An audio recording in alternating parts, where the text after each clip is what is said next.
After a life-changing accident, she thought the worst was over. But a dangerous secret puts her in the crosshairs of powerful people. When she's thrown into a river, her only chance of survival lies in the paws of a retired police dog. Welcome to the channel. Before starting, please like and subscribe so we can continue creating stories like this one. Sarah Mitchell couldn't see the sunset reflected in the waters of Lake Michigan, but she felt its gentle warmth touch her face as she walked along the Chicago Riverwalk. At 32, she had adapted to the permanent darkness that had engulfed her life after a car accident 6 months ago. The world was now made of sounds, smells, and sensations that had previously gone unnoticed. "It's a beautiful day today, isn't it?" "Sarah?" asked Mrs. Olivia, the elderly woman who sold handcrafted items by the riverside and always had a kind word to offer. "I can feel the sun on my face and smell the water. It's enough to imagine how beautiful it must look," Sarah replied with a serene smile that hid the inner storm. What no one knew, not even her family, was that Sarah had been carrying a precious secret for 3 months. She was pregnant. The child's father, her ex-fiancé Richard Freeman, son of a powerful local businessman, didn't know about the pregnancy. He had abandoned her weeks after the accident that left her blind, unable to deal with the new circumstances. "I should be going, Mrs. Olivia." "It's getting late," Sarah said goodbye, adjusting her dark glasses and firmly gripping her cane. "Go. With God, my dear. And be careful. I heard it's been raining heavily upstream. The river might get rough in the coming days." Sarah nodded and continued on her way, mastering each step with admirable determination. She worked as a consultant at a software company, adapting to the new world thanks to assistive technology. Her visual impairment hadn't prevented her from continuing to excel at her work, something that aroused equal parts envy and admiration. As she walked to the bus stop, she felt her phone vibrate in her pocket. It was a voice message from her sister Julia. "Sarah, we need to talk urgently. I discovered something about the accident. Don't trust anyone, especially Charlie from security. Meet me at the Michigan Avenue Bridge at 9 p.m. The message sent a chill down Sarah's spine. Julia was never one for dramatics. If she was worried, there was a reason. The accident that took her sight had always had loose ends, unanswered questions.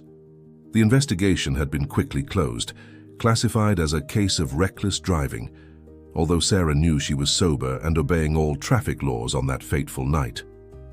In her modest apartment in Lincoln Park, Sarah took a shower and tried to organize her thoughts. She gently caressed the small bulge in her belly. "We'll be okay, my love," she whispered. "Mommy will protect you." At 8:30 p.m., she called a ride-sharing app. The driver, an elderly man named Anthony, was talkative and kind. "To the Michigan Avenue Bridge at this hour, miss. Are you sure? It's very windy there, and with this unstable weather." "I have an important meeting," she replied, trying to sound casual. "Well, if it's important, who am I to question?" He laughed. "But be careful. People have been acting strange lately." The journey continued with Anthony telling stories about his grandchildren, while Sarah tried to calm her racing heart. Upon reaching the destination, the driver insisted on waiting until she found her sister, but Sarah politely declined his kindness. "Thank you, Anthony, but I'll be fine. My sister should already be waiting for me." Reluctantly, the driver departed, and Sarah used her cane to guide herself to the meeting spot.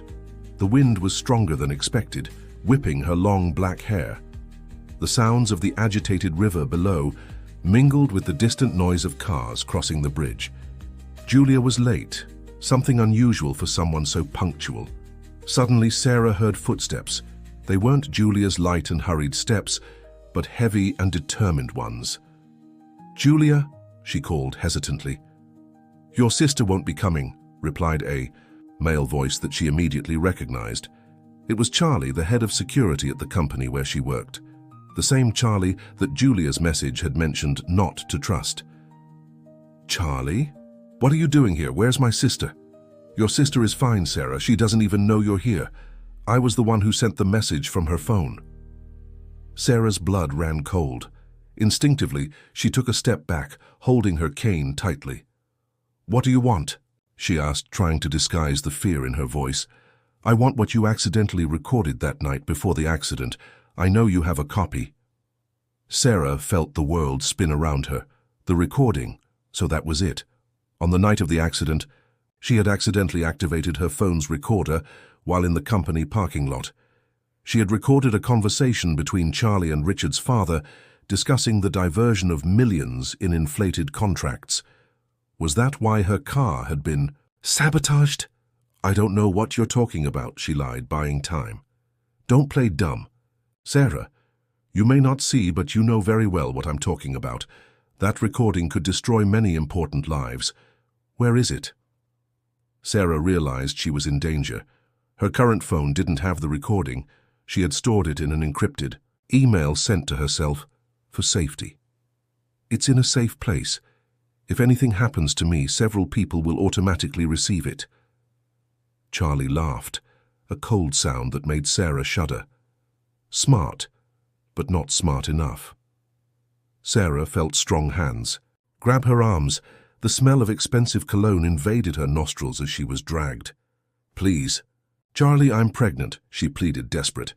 "That's not my problem," he replied, impassive. Sarah felt the rough concrete against her knees when she was forced to kneel, and the cold wind announced what would come next, a violent push, and suddenly there was nothing solid beneath her body. Only emptiness, the fall, and then the cold shock of Lake Michigan's waters swallowing her mercilessly. Water entered through her nostrils and mouth as she desperately struggled, her lungs burning, her body heavy from the soaked coat. "My baby," she thought in panic, trying to swim to the surface but not knowing which way to go in the absolute darkness that surrounded her. The current dragged her, relentless, and her movements grew increasingly weaker.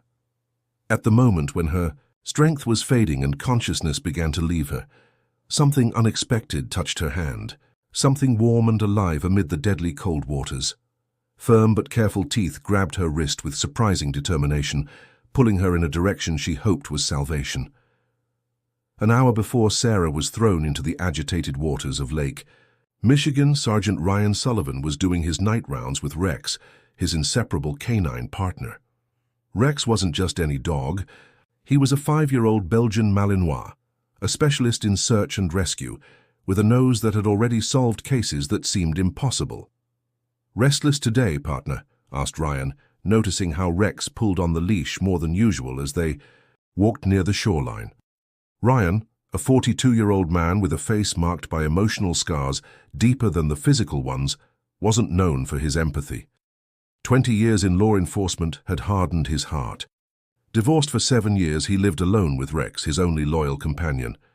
That night, something in the air bothered him too. A storm was approaching, not just in the sky, but in his spirit. "Let's finish the round and head back to base," he said to the dog, who responded with a short bark, as if disagreeing. The radio on his belt crackled. "Attention all units. We have a call to check suspicious activity at the Michigan Avenue Bridge. Possible person at risk." "We're close to the bridge. We'll check it out," Ryan responded to the operator. As he approached the location, Rex began acting strangely. His fur bristled, and he pulled the leash with a force that almost knocked Ryan over. "Easy, boy, what is it?" Rex barked nervously, sniffing the air intensely. Then, suddenly, he darted toward the bridge with an urgency that Ryan had never witnessed in years of partnership. The officer tried to hold him back, but something in the animal's instinct screamed that this was not the time to hesitate. At the edge of the bridge, Rex stopped abruptly, barking at the agitated waters below. That's when Ryan saw it. A dark figure being dragged by the current, a body. "My God," he exclaimed, running to the edge. Rex didn't wait for a command. He jumped straight into the dark waters. Without thinking twice, Ryan stripped off his heavy coat and dived in after the dog. The water was freezing, the current stronger than he had imagined due to recent rains. Rex swam determinedly toward the point where the body was sinking. Ryan followed him, fighting against the river's force. When they finally reached the person, Ryan realized it was a woman. Rex had already managed to grab her wrist and was pulling her toward the shore. Together, man and dog fought against the current until they reached a shallower part, where Ryan was able to support his feet on the muddy bottom and carry the woman to the shore. Central, I need an ambulance urgently at the south side of the Michigan Avenue Bridge. Water rescue, serious condition, he communicated over the radio while checking the victim's vital signs. The woman was unconscious but breathing. Ryan performed first aid, turning her on her side to drain water from her lungs. Rex didn't move, an inch away, licking the woman's face as if trying to wake her. The dog repeatedly sniffed her belly, behavior that intrigued Ryan. "What is it, Rex? What are you sensing?" When the ambulance arrived, the paramedics took over. The woman was identified by the wallet in her pocket. Sarah Mitchell, 32 years old. As they placed her on the stretcher, she began to regain consciousness. "My baby," were her first words, almost inaudible. "She's pregnant," Ryan alerted the paramedics, who immediately adapted their procedures. "We'll take her immediately to Grace Memorial Hospital. We need to stabilize her and check the fetus's condition," informed paramedic Lucy. "I'm going with you," Ryan decided. "Sergeant, that's not standard procedure," replied the ambulance driver. "This isn't a standard occurrence either. This woman was thrown from the bridge. That's attempted homicide," he stated, with the certainty that years of experience gave him. Besides, Rex won't leave her side. As if to confirm, the dog jumped into the ambulance before even being invited, positioning himself next to the stretcher with a protective posture that surprised even Ryan. At the hospital, doctors confirmed the pregnancy of approximately 14 weeks, and miraculously the baby was fine. Sarah had suffered hypothermia and some bruises, but nothing serious considering the circumstances. Ryan waited in the hallway for her to be in a condition to answer some questions, while Rex refused to leave her door. "I've never seen him act like this," Ryan commented to Nurse Deborah. "It's as if he senses she's still in danger." "They say animals have a sixth sense," Deborah replied. "Maybe he's right." 3 hours later, the doctors allowed Ryan to enter the room. Sarah was awake, her gaze lost in the void. Ryan noticed the dark glasses on the bedside table and understood. She was blind. "Ms. Mitchell, I'm Sergeant Ryan Sullivan. It was my team that rescued you from the river." "Thank you for saving my life, Sergeant," she replied in a weak voice. "And my baby's. Actually, you should thank Rex. He was the one who found you and reached you first." Rex, as if understanding they were talking about him, approached the bed and rested his head near Sarah's hand. She felt the soft fur and smiled, caressing the animal's head. "So it was you who held my wrist in the water?" she asked with tears in her eyes. "Thank you, hero." "Ms. Mitchell, I need to ask, what happened on the bridge? Was it an accident?" The smile disappeared from Sarah's face. She hesitated, as if assessing how much she could trust this stranger. "It wasn't an accident. I was lured there with a fake message and—" her voice faltered. "Someone pushed me. Can you identify who did this?" "Charlie Moore, head of security at the company where I work. He wants something I have, a recording." Ryan frowned. "What kind of recording?" "Audio. I accidentally captured a conversation about money laundering and inflated contracts. It involves powerful people, including Edward Freeman, one of the most influential businessmen in the city." Rex let out a low growl at the mention of Charlie's name, surprising both Ryan and Sarah. "That's strange," Ryan commented. "Rex only reacts like that when he recognizes a scent or a voice he's encountered before." At that moment, Deborah entered the room, announcing that someone was waiting outside to see Sarah. "It's the head of security from the company where she works. He said he heard about the accident on the news," she informed. Ryan and Sarah exchanged worried looks. The sergeant signaled for Deborah not to let the visitor in yet. "He found me," Sarah whispered, panic evident in her voice. "How did he discover so quickly?" "Stay calm, I won't let him get near you." "It's not that simple, Sergeant. Charlie has connections everywhere, including in the police. I don't know who I can trust." Rex, sensing the tension, positioned himself. Between the door and Sarah's bed, his fur bristled and teeth bared, ready to defend his new protégé at any cost. Ryan quickly assessed the situation. If Sarah was telling the truth, they were facing powerful and dangerous people. He needed to act cautiously. "I'll check out this Charlie guy, but first I need to ensure your safety." Is there somewhere you can stay when you're discharged? My sister Julia, but I'm afraid they might involve her in this too. Is there anyone in the police you would trust? Sarah thought for a moment. Detective Beth Taylor. She investigated my accident even after the case was officially archived. She always suspected there was something more to it. I know Beth, I'll contact her immediately, Ryan promised, already taking out his phone. As he dialed, he looked at Rex, who maintained his guard, eyes fixed on the door. The dog's protective behavior went beyond training. It was as if he had chosen a personal mission, to protect Sarah and her baby at any cost. What none of them knew was that Charlie wasn't alone at the hospital, and that the conspiracy network surrounding Sarah was larger and more complex than they could imagine.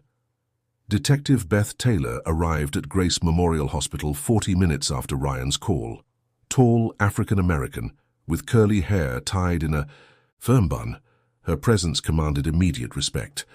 At 45, she was known for her unwavering integrity and iron determination in solving complex cases. How is she? She asked Ryan, who was waiting for her in the corridor. Stable. The baby too, but scared, and with reason. Beth nodded, serious.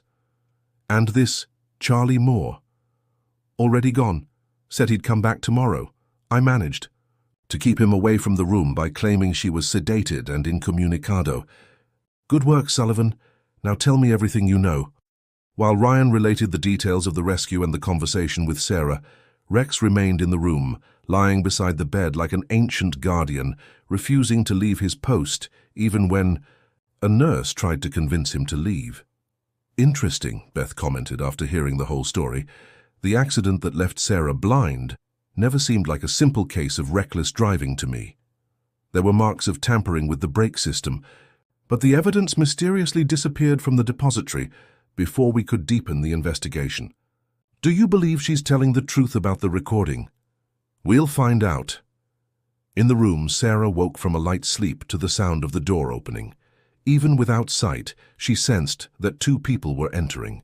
Rex didn't react with hostility, which reassured her. Ms. Mitchell, I'm Detective Beth Taylor. I believe you've heard of me. Detective Taylor? Sarah's voice showed relief. Yes, I know who you are. Thank you for coming. Sergeant Sullivan told me what happened. I need you to tell me about this recording that Charlie Moore wants so badly. Sarah took a deep breath, adjusting herself in the bed. 6 months ago, on the night of the accident, I stayed late at the office. When I was leaving, I heard raised voices in the parking lot and activated my phone's recorder, out of instinct. It was Charlie arguing with Edward Freeman, my ex-fiancé's father. They were talking about a scheme to inflate contracts between the company and the city hall. Millions diverted. Politicians' names were mentioned. Do you still have this recording? Not. On my current phone. I sent it to myself by encrypted email. After the accident, when I went blind, I completely forgot about it for a while. I only remembered when I heard Charlie mention the problem solved on the phone 3 months later. That's when I understood that my accident hadn't been accidental. Why didn't you come to the police? Fear. And also, I discovered I was pregnant. The baby is Richard's Edward Freeman's son. When Richard found out about my accident and blindness, he abandoned me. He doesn't know about the pregnancy. Beth noted everything in her notebook, her face impassive, but her mind rapidly connecting the dots. We need to recover that recording. It's the proof we have against them. I can access it from any computer, but I'm afraid they might be monitoring my accesses. We'll do this in a secure location, Beth assured. When you're discharged, we'll take you to a temporary shelter. You can't go back home nor stay with relatives. It's too risky. At that moment, Rex abruptly raised his head, ears alert. Seconds later, hurried footsteps sounded in the corridor. The door opened, and a breathless young woman entered. Julia, Mitchell, Sarah's sister, with the same delicate features, but an expression of absolute terror on her face. Sarah, thank God you're okay, she exclaimed, running to embrace her sister. I just found out. Why didn't anyone call me? How did you know I was here? Sarah asked, tense. Richard called me. He said he had a feeling and went to your apartment. When He didn't find you, he started calling hospitals. Beth and Ryan exchanged concerned looks. Rex, meanwhile, approached Julia, intensely sniffing her. "Julia, what else did Richard say?" asked Beth. "Just that he was worried. He said he still cares about Sarah despite everything." Sarah let out a bitter laugh. "After abandoning me when I went blind? I highly doubt that." "People change, Sarah." He seemed genuinely distressed. Rex continued sniffing Julia, now more insistently. Ryan, who knew his partner's signals well, realized something was bothering him. "Rex, what is it?" he asked, approaching.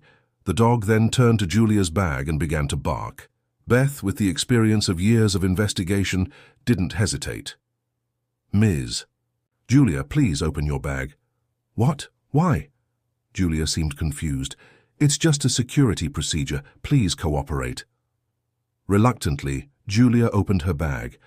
To everyone's surprise, Rex immediately put his muzzle inside it and retrieved a small black device. "This is a tracker," Ryan identified, examining the object. "Someone put it in your bag to follow you here." The color drained from Julia's face. "I didn't know. Richard hugged me when we met at the cafe. It must have been then." "Or maybe you knew exactly what you were carrying," suggested Beth, her voice hard. "Rex seems quite interested in your scent. Are you accusing me of something?" "Detective," Julia raised her chin, defiant. "I don't know. Should I?" Sarah, feeling the tension rise, intervened. "Julia would never betray me. She's the only family I have. Sometimes the people closest to us are the ones who can hurt us most deeply," Beth philosophized, without taking her eyes off Julia. Rex, who had momentarily moved away, returned to Sarah, as if wanting to protect her not only from external threats, but also from painful truths that might emerge. "Sarah, I need to ask, did your sister know about the recording?" Beth questioned. A heavy silence settled in the room. Sarah hesitated, biting her lower lip. "No, I never told anyone." Julia seemed genuinely confused. "What recording? What are you talking about?" Ryan carefully observed Julia's reactions, looking for signs of lying. Rex, meanwhile, remained alert, his eyes fixed on the newcomer. "Ms. Julia, where were you?" 2 hours ago," asked Beth. "At home watching TV. Why?" "Can you prove that?" "I live alone, but I can show the history of my streaming app." As the tension grew, Beth's phone rang. It was Lieutenant Cardoso from Forensics. "Taylor speaking." "Yes." "Are you sure?" "I understand. Thank you." She hung up and stared at Julia with a penetrating, "Look, we have images of you leaving your building 3 hours ago, accompanied by Richard Freeman." Julia turned pale, clutching the strap of her bag. "I can explain." "Julia?" Sarah's voice trembled. "What's going on?" "Sarah, it's not what you think. Yes, I'm seeing Richard, but it's different now. He really has changed. You're dating the man who abandoned me when I needed him most." The incredulity in Sarah's voice was palpable. "I started meeting him 3 months after the accident. He was remorseful, destroyed for having left you. One thing led to another." Beth interrupted. "And when exactly were you planning to tell your sister that you're in a relationship with her ex?" "We were waiting for the right moment," Julia lowered her eyes. "I was going to tell you, I swear." Rex let out a low growl, as if disagreeing. The animal's instinct rarely failed, and this didn't go unnoticed by Ryan. "Detective, I think we should take both of them to the station. We can continue this conversation more safely there." Beth agreed. "Good point. I'll request medical authorization to transfer Sarah." "I'm not going anywhere without Rex," Sarah stated, clinging to the dog's fur as if it were her lifeline. "He wouldn't leave you anyway," Ryan assured with a half-smile. While Beth left to arrange the transfer, Julia approached her sister's bed. "Sarah, please believe me, I would never do anything to hurt you." Sarah turned her face to the opposite side, silent tears running down behind her dark glasses. "You already have hurt me, Julia, more than you can imagine." The Central Police Station in Chicago buzzed with activity even at that hour of the night. Sarah was installed in a private room with Rex invariably by her side. The dog had developed an instant connection with her, as if he had found his true mission. "I've never seen Rex get attached to someone like this," Ryan commented to Detective Beth as they watched Sarah caress the animal's head. "It's almost as if he knows she's carrying an extra life." "Animals have a sensitivity that we humans lost long ago," Beth replied. "Now we need to focus on the next step. Julia is being interrogated by Lieutenant Myers, but I don't have high hopes." "Do you think she's involved?" Beth sighed, rubbing her tired eyes. "I don't know. She might just be a woman in love with the wrong man, or she might be part of the conspiracy. What worries me is that, while we try to unravel this, Sarah remains in danger." Inside the room, Sarah remained silent, processing her sister's betrayal. The pain was almost physical. First, Richard had abandoned her when she went. Now she discovered that her only family was maintaining a secret relationship with him. The pieces were starting to fit together in a painful way. "May I come in?" Beth's voice interrupted her thoughts. "Of course, Detective," Sarah replied, discreetly wiping away a tear. Beth sat down in front of her, while Ryan remained standing, leaning against the wall. "We need to recover that recording, Sarah. It's our best chance against them." "What if it's not enough? Edward Freeman is practically untouchable in this city. He finances political campaigns, has friends in the judiciary." "No one is above the law," Beth stated with conviction. "At least not in my jurisdiction." Sarah smiled sadly. "I wish I had your confidence, Detective. But since I lost my sight, I've learned that the world is much darker than we imagine." Rex, sensing Sarah's sadness, rested his head on her knee as if wanting to comfort her. "We're going to need a secure computer to access your email," Beth continued. "We have an isolated system we can use." At that moment, the door opened and Lieutenant E. Myers entered with a grave expression. "Detective, we need to talk in private." Beth left with him, leaving Ryan and Rex with Sarah. Outside, Myers reported, "The sister confessed that she's been dating Richard Freeman for 4 months. She swears she didn't know about any corruption scheme or attempted homicide. Says Richard sought her out weeks after the accident, devastated for having left Sarah." "And do you believe her?" "Honestly, I don't know. She seems genuinely surprised by the accusations against Richard and his father. Either she's a very good actress or she really doesn't know anything." "What about the tracker? She says Richard must have placed it in her bag without her noticing. He knew she would visit her sister as soon as she heard about the accident." Beth reflected for a moment. "Keep her detained. I don't want to take risks." When Beth returned to the room, she found Sarah whispering softly to Rex, as if the dog could understand her. And perhaps he could. "We've already secured a computer. Let's recover that recording." With Ryan's help, Sarah was guided to an isolated computer room. With trembling fingers, she dictated her email and password to the IT technician, who quickly located the encrypted email sent 6 months earlier. "I need the decryption code," said the technician. Sarah hesitated for a moment, then whispered a sequence of numbers and letters that only she knew. The audio file was recovered and played through speakers. In the recording, the voices of Charlie Moore and Edward Freeman could be clearly heard discussing amounts, percentages, and names of politicians involved in the corruption scheme. At one point, they mentioned eliminating obstacles if necessary. The recording was incriminating without a shadow of doubt. "This is more than enough for an arrest warrant," Beth declared, satisfied. "I'll notify the district attorney immediately." While Beth left to make the necessary calls, Sarah remained seated, an expression of relief mixed with fear on her face. "Is it over now?" she asked Ryan. "It's just beginning," he replied honestly. "But we're on the right side this time." Rex, who had been quiet during the entire playback of the audio, suddenly raised his head, ears alert. Seconds later, a commotion was heard in the hallway. Ryan opened the door to check and saw several police officers running. "What's happening?" he asked one of them. "Invasion! Armed men entered through the garage." Ryan immediately closed and locked the door, drawing his weapon. "Stay down, Sarah. Rex, guard." The dog positioned himself in front of Sarah, teeth bared, ready to defend his protégé at any cost. The next few minutes were filled with absolute tension. Gunshots echoed throughout the police station building. Glass shattered, screams sounded.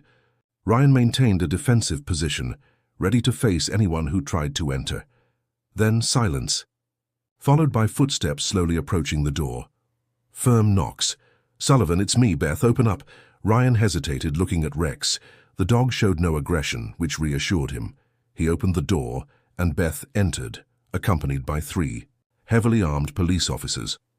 "We need to get her out of here now," the detective declared. "Edward Freeman discovered we have the recording. He sent men to recover or destroy it." "How did they get into the police station?" "We have an infiltrator." "Or more than one?" The bitterness in Beth's voice was evident. "At this moment, I trust almost no one." "Where are we going?" asked Sarah, her voice trembling. "I have a safe house on the outskirts of the city. Only Lieutenant Myers and I know the location." "And Julia?" "She's being transferred to another location as a precaution. We can't keep you together for safety." As they prepared to leave, Ryan noticed something strange. Rex, normally so alert, seemed distracted, intensely sniffing one of the police officers accompanying Beth. The officer, identified as Officer Wade, seemed nervous under the dog's scrutiny. "Any problem, Wade?" asked Ryan, watching him carefully. "None, Sergeant. Just anxious to get the witness out of here safely." Rex continued to sniff the man, now growling softly. Ryan exchanged a significant look with Beth, who immediately understood. Years of police. Partnership created a silent language between colleagues. "Officer Wade, could you check if the car is ready?" Beth asked. As soon as Wade left, Beth approached Ryan. "Rex suspects him?" "Rex never makes mistakes," Ryan replied categorically. "Something about this guy's smell bothers him." "Then we won't go with him. We'll use another route." Quickly, a new plan was drawn up. While Wade and the others waited in the official car in front of the building, Beth, Ryan, Rex, and Sarah exited through the back, using an old forensics van. "Detective, what will happen now?" asked Sarah, clutching Rex's fur in the back seat of the vehicle. "We'll keep you safe until tomorrow, when I can present the recording directly to the federal judge. He's someone I trust completely. Once the judge issues the warrants, not even Edward Freeman will be able to escape." Ryan drove in silence, his eyes alert to any suspicious movement on the dark streets. Rex remained vigilant beside Sarah, like her protective shadow. "I have something to tell you," Sarah suddenly said. "Something that not even my sister knows. Something about Richard." Beth turned to face her, intrigued. "What is it?" "Richard. It isn't just Edward Freeman's son. He's his right-hand man in the illegal business. It was he who suggested to his father that they eliminate me when he discovered I might have recorded the conversation. I don't know if he found out about the pregnancy, but—" her voice faltered. "If he finds out, he'll want to take the baby from me. The Freeman family is obsessed with heirs." A heavy silence took over the vehicle. Beth processed the new information, while Ryan gripped the steering wheel tightly. "How do you know this?" asked Beth. "I overheard a phone conversation between him and his father a week before the accident. Richard was saying I was snooping too much, that I might have discovered something. Edward replied that accidents happen every day. At the time, I didn't give it importance. I thought it was just my paranoia. Why didn't you mention this before?" "Because it hurt too much to admit," confessed Sarah, tears streaming down behind her dark glasses. "That the man I loved, the father of my child, could want to—" The safe house was located in a rural area of Lake County, in the metropolitan area of Chicago. It was a simple construction, surrounded by trees that kept it partially hidden from the main road. The silence of the early morning was broken only by the croaking of frogs and the occasional singing of a night bird. Ryan parked the van at the back of the property and helped Sarah get out. Rex stuck close to her, sniffing the night air with redoubled attention. "Seems quiet," Beth commented, looking around. "Too quiet," Ryan replied, years of police experience alerting him to the danger that often hid in silence. Inside the house, Beth checked all the entrances, making sure they were secure. Ryan prepared coffee while Sarah settled on the couch, physically and emotionally exhausted. "How are you feeling?" asked Ryan, offering her a cup. "Like I'm living a nightmare I can't wake up from," she replied, accepting the coffee with trembling hands. "I never imagined my life could turn upside down like this." "I know how it is," he said, sitting beside her. "When my wife left me, taking our daughter, I thought my world had ended. That's when Rex entered my life." Sarah smiled, caressing the fur of the dog who rested his head on her lap. "He must be a great friend." "The best I've ever had," Ryan confirmed with a rare smile. "He never betrayed me, never abandoned me, even on my worst days." Beth, who was returning from her patrol around the property, interrupted the moment. "All secure for now. I made secure contact with Judge Morgan. He'll be at the courthouse at 8 a.m. to receive the recording personally." "Still 5 hours to swear." "Go," Ryan observed. "We should take turns keeping watch." "Agreed. You take the first shift. I need to make a few more calls." While Beth left for the back room with her encrypted cell phone, Ryan remained in the living room with Sarah and Rex. The dog, although he seemed relaxed, kept his ears alert, capturing every noise of the night. "How did you and Rex meet?" asked Sarah, trying to distract herself from the tension. Ryan smiled at the memory. He was a puppy rejected in training. Too independent, they said, didn't follow commands in the traditional way. He was about to be dismissed from the program. When I asked to work with him, something in those stubborn eyes captivated me. "You recognized each other?" "Exactly. Two hardheads that nobody else wanted. We became the best canine duo in the force.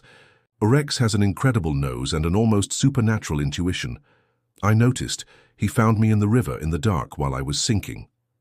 Rex doesn't just follow his training, he follows his heart." The conversation was interrupted when Rex suddenly raised his head, his eyes fixed on the window. A low growl formed in his throat. "What is it, boy?" asked Ryan, immediately alert. Rex stood up, his fur bristled. Ryan took his gun and signaled for Sarah to stay down. "Beth!" he called in a low but urgent voice. The detective appeared immediately, gun in hand. "We have company," Ryan informed. Rex sensed something. Beth nodded, heading toward the side window with caution. She briefly peered through the curtain. Two men circling the property, armed. "How did they find us so quickly?" asked Ryan. "Someone on the team must have leaked." "Our location," Beth replied bitterly. "The corruption runs deeper than we thought." She quickly dialed her phone. "Cardoso, we need backup immediately. Safe house compromised."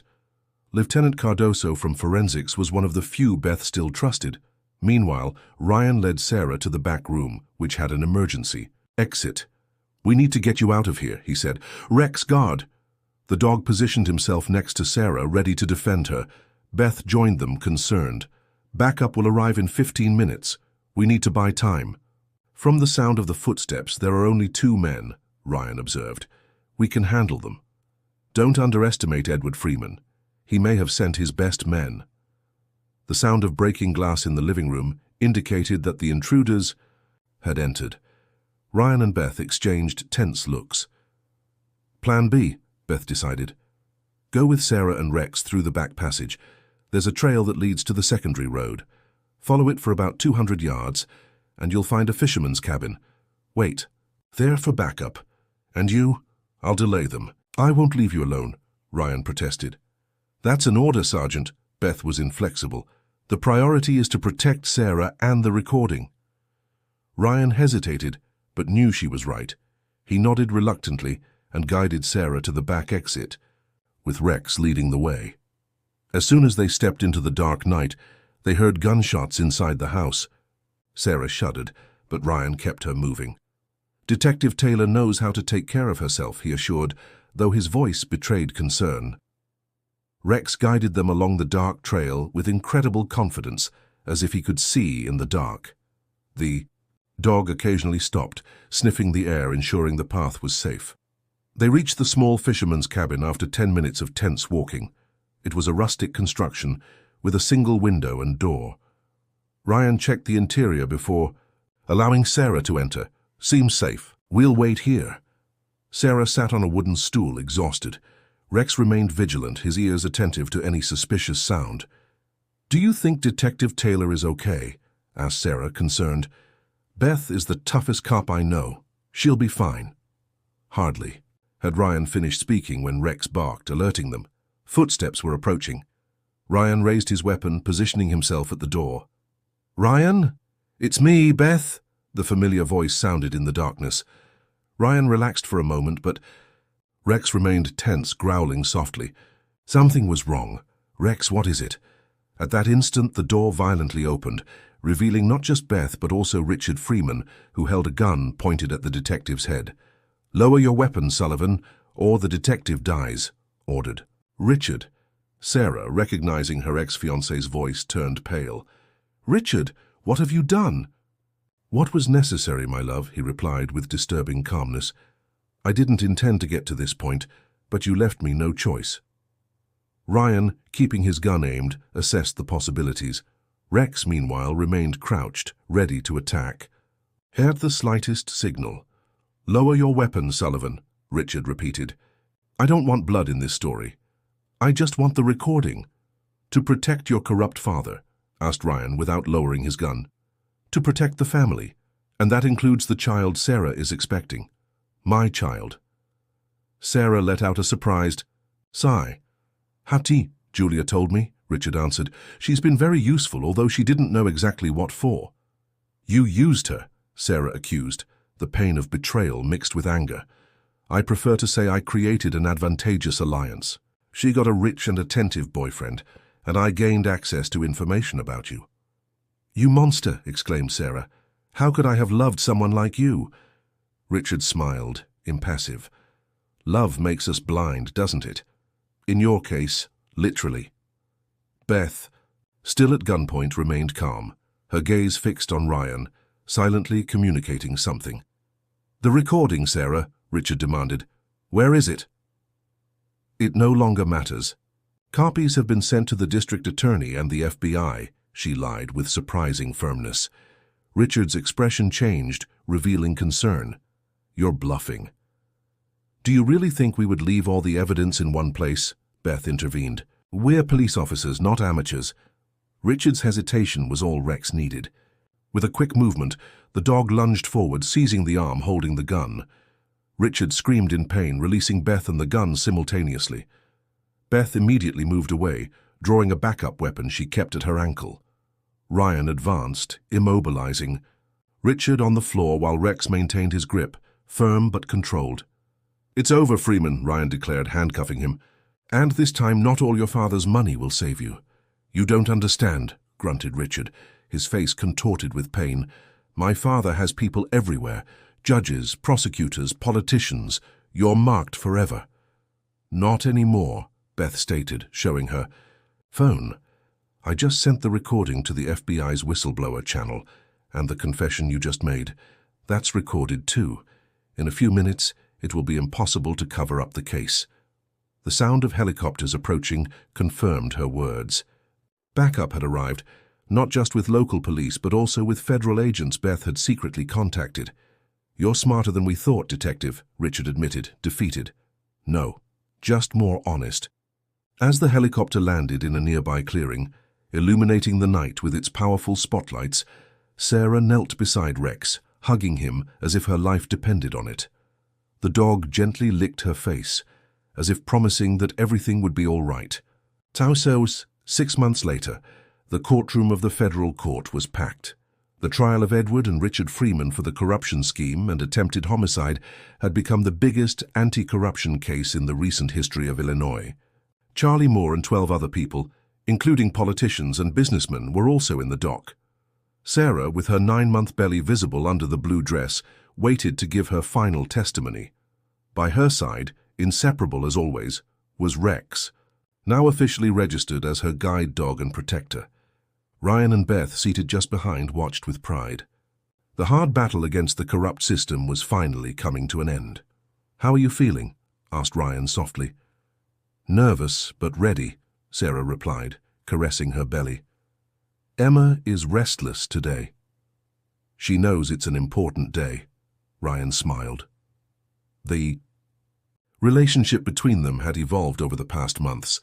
What had begun as professional protection transformed into friendship, and gradually into something deeper. Ryan, the hardened-hearted officer, had found in Sarah and the child who was to come a chance to rebuild the family he had lost. "Ladies and gentlemen, we now call the witness Sarah Mitchell," announced the judge. With the help of Rex and Ryan, Sarah made her way to the witness stand. The silence in the room was absolute when she began to tell her story, not just for the court, but for all of America as the trial was being broadcast live. Her voice, once timid and insecure, now resonated with strength and determination. She was no longer just a victim, she was a survivor, a fighter who had faced darkness, both literal and metaphorical, and emerged stronger. "What seemed to be the end of my life that night in the river, when I was thrown into the waters of Lake Michigan, became in fact the beginning of a new journey," she concluded. "And all thanks to an unexpected hero, a police dog who refused to give up on me. Rex not only saved my life and my daughter's, he taught me that sometimes the purest loyalty comes from the most unexpected places." Rex, as if understanding, every word, remained sitting dignifiedly beside her, his eyes attentive, watching over his protégé with unwavering devotion. In the dock, Edward and Richard Freeman observed with bitter expressions. The empire they had built based on corruption and intimidation was crumbling before their eyes, defeated not by an army, but by a blind woman, a discredited police officer, and a determined dog. When the verdict was finally announced, guilty on all charges, a collective sigh ran through the room. Justice at last had been served. Upon leaving the courthouse, Sarah was greeted by a small crowd of reporters and supporters. Her story had touched the heart of America, inspiring others to fight against corruption and injustice. Among the crowd was Julia, her sister. After months of separation and hurt, the two had finally begun to rebuild their relationship. Julia, devastated upon discovering how she had been manipulated by Richard, was determined to repair the damage caused. "I'm so proud of you, Sarah," said Julia, carefully hugging her sister to avoid pressing on her belly. "Thank you for being—" "Here," Sarah replied, returning the hug. "Family is family, despite everything." Rex, always vigilant, observed the reunion with canine approval. Beside him, Ryan smiled, a genuine smile he rarely showed before meeting Sarah. "Ready to go home?" he asked, offering his arm to Sarah. "More than ready," she replied, accepting his support. "Emma might decide to arrive at any moment, and I'd prefer it to be in a hospital, not on courthouse steps." As they walked to the car with Rex leading the way, Sarah felt a gentle contraction. She smiled to herself. Her daughter, like Rex, seemed to have a perfect sense of timing. A new life was about to begin, in a world a little more just thanks to the courage of a woman who, even in darkness, managed to see the truth, and to the loyalty of a dog who refused to abandon her when everyone else did. "You know, Rex," whispered Sarah, caressing the animal's head, "you didn't just save my life that night. You restored my faith in goodness." Rex responded with a soft bark, as if saying he was just fulfilling his mission, and that he would continue by her side, protecting and guiding her no matter what the future held. 5 years had passed since the trial that changed the course of Chicago's history. The old Freeman Mansion, a symbol of power and corruption, now housed a rehabilitation center for the visually impaired, the Lakelight Institute, founded by Sarah Mitchell. On a sunny Sunday morning, the institution's garden was especially lively.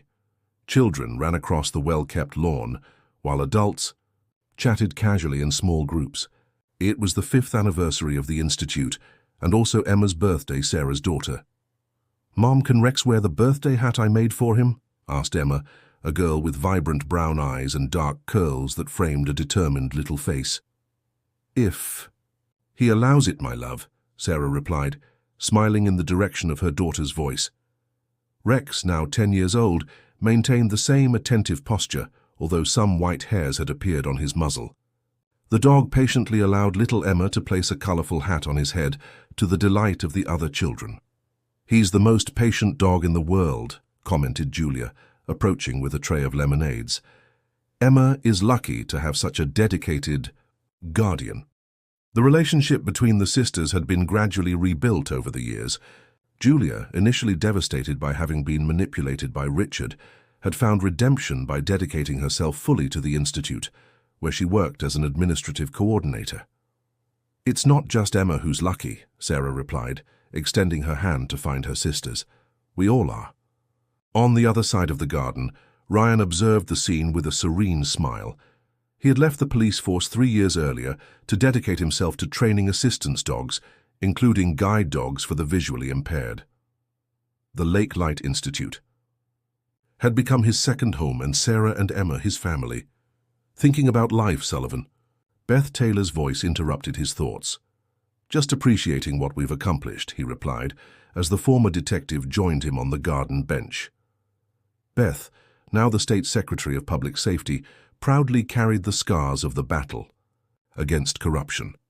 The Freeman case had opened the doors to a broad investigation that dismantled various corruption schemes throughout Illinois. "Who would have thought that night at the river would bring us here?" she commented, watching Rex, patiently playing with the children. "Sometimes I think he knew all along." "Rex was always wiser than all of us," Ryan agreed. "He saw something in Sarah that no one else did. Not just in her. In you too, Sullivan. He knew you needed each other." Ryan nodded, looking at the golden ring on his left hand. He and Sarah had married 2 years after Emma's birth, in a simple ceremony by Lake Michigan, at the same spot where Rex had saved her. The dog, naturally, had been the honorary best man, carrying the rings with canine pride. "Daddy!" Emma ran in his direction, throwing herself into his arms. "Come cut the cake with me and Mum. Rex is already waiting there." Ryan lifted the little girl in his arms, spinning her in the air as she laughed uncontrollably. "We're coming, Princess."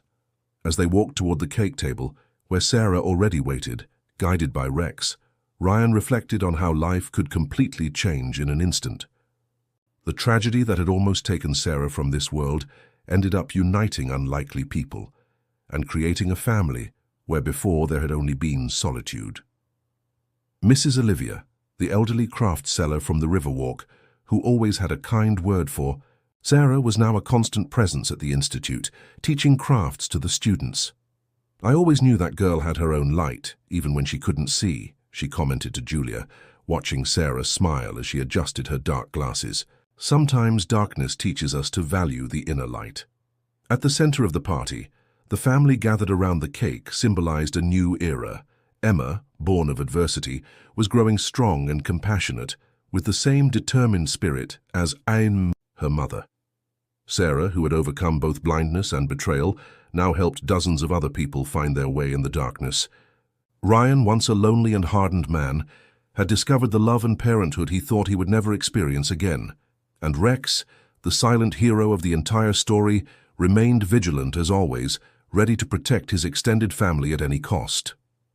"Time for happy birthday," announced Julia, lighting the candles. Everyone gathered around the table, singing happy birthday to Emma and to the Institute that had been born from the same courage that had saved Sarah on that fateful night in Lake Michigan. When it came time to blow out the candles, Emma insisted on holding Rex's paw along with her hand. "Let's make a wish together, Rex," she whispered in the dog's ear, who responded with a soft bark, as if agreeing. "What did you wish for?" "Sweetheart," asked Sarah after the candles were blown out, to the applause of the guests. "I wished that we could always stay together," Emma replied with the sincerity of children. "Me, you, Daddy, and Rex, and that we could help many people, like Rex helped you." Sarah moved, bent down to hug her daughter, while Rex rested his head on both their shoulders, forming a perfect circle of love and protection. "Some wishes, my love, have already come true before they're even asked," she replied, feeling Ryan's presence join the family embrace. Later, when the party was winding down and the sun was beginning to set over Lake Michigan, coloring Chicago's sky with shades of orange and pink, Sarah asked Ryan to take her to the lakeshore. Rex, as always, accompanied them. "Why did you want to come here?" asked Ryan as they walked hand in hand along the shore. "To say thank you," she replied simply. "It was here that everything began. It was here that I almost lost everything, and it was here that I gained a new life. They stopped at a point where the sound of the waters was more intense. Rex sat beside Sarah, as if understanding the importance of that moment. "Did you know that when I was sinking that night, I had a moment of absolute clarity," she revealed. "In that instant between giving up and fighting, I saw that there was something worth continuing for. I didn't yet know it would be Emma, you, the Institute, but I felt that my story couldn't end there." Ryan hugged her from behind, resting his chin on her shoulder. "And then Rex appeared." "And then Rex appeared," she confirmed, caressing the dog's head, "like an angel with 4 paws. The animal, as if understanding they were talking about him, looked at both with those wise eyes that seemed to contain all the understanding of the world. "You know what I think?" said Ryan. "I think Rex didn't just save you that night. He saved all of us in a way. He saved me from bitterness, saved Beth from disillusionment with the profession, saved Julia from guilt, and gave Emma the chance to exist." "An unlikely hero," Sarah smiled. "The best heroes usually are," Ryan replied, kissing her temple. At that moment, with the sun setting over Lake Michigan, the same lake that had almost taken her life now served as a backdrop for a story of redemption and new beginnings.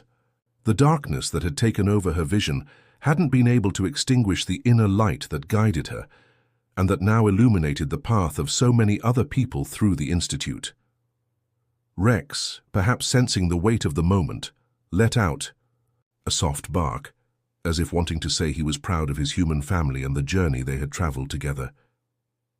"He's getting old," Sarah commented with a hint of sadness in her voice, caressing the already graying fur on Rex's muzzle. "But his legacy will continue," Ryan assured. "In every dog we train, in every life we transform, there's a bit of Rex's spirit." "And in Emma," added Sarah. "She has the same stubborn determination as him. And yours too," Ryan laughed. As they returned home, with Rex leading the way, as he had always done, Sarah reflected on how life could change in an instant. A push from a bridge could have been her end, but it became the beginning of something much greater. The darkness that had enveloped her life had revealed itself, after all, as a path to a truer and deeper light. And Rex, the police dog who had followed his instinct on that fateful night, continued to guide her not only through physical paths, but through the journey of life with a loyalty that transcended human understanding. When they arrived home, Emma ran to greet them, throwing herself into her father's arms, while Rex received a tight hug from the little girl. "I knew you'd be back in time to read my bedtime story," she exclaimed, pulling them by the hand toward her room. That night, as on so many others, the family gathered in Emma's room. Rex lay at the foot of the bed, vigilant as always. Ryan opened the storybook, and Sarah cuddled with her daughter in her arms. The story they read was about a hero dog who saved people lost in the forest. Emma listened attentively, occasionally looking at Rex as if comparing the character with her real protector. "Mom," she asked when the story ended, "Rex is a hero like the one in the book, isn't he?" Sarah smiled, extending her hand to find the soft fur of the faithful animal that had transformed her life. "More than that, my love, he's proof that sometimes when everything seems lost, help comes from where we least expect it. And that true love doesn't see with the eyes, but with the heart." Rex, as if understanding every word, approached to receive a caress, his serene gaze reflecting the peace of one who has fulfilled his mission in the world, uniting lost souls, and creating a family where before there were only broken fragments of loneliness. Outside, the waters of Lake Michigan continued their eternal flow, silent witnesses that even from the darkest circumstances can be born a light that illuminates not just one path, but an entire community. And that, sometimes, the most unlikely hero, a determined dog with a heart bigger than the world, can change everything with a simple act of courage and loyalty. Dear listeners, we hope the story of Sarah and Rex has touched your hearts. To continue this emotional journey, we've prepared a special playlist with equally captivating stories. Find it here, clicking on the left. If you liked this narrative, don't forget to subscribe to our channel and leave your like on the video.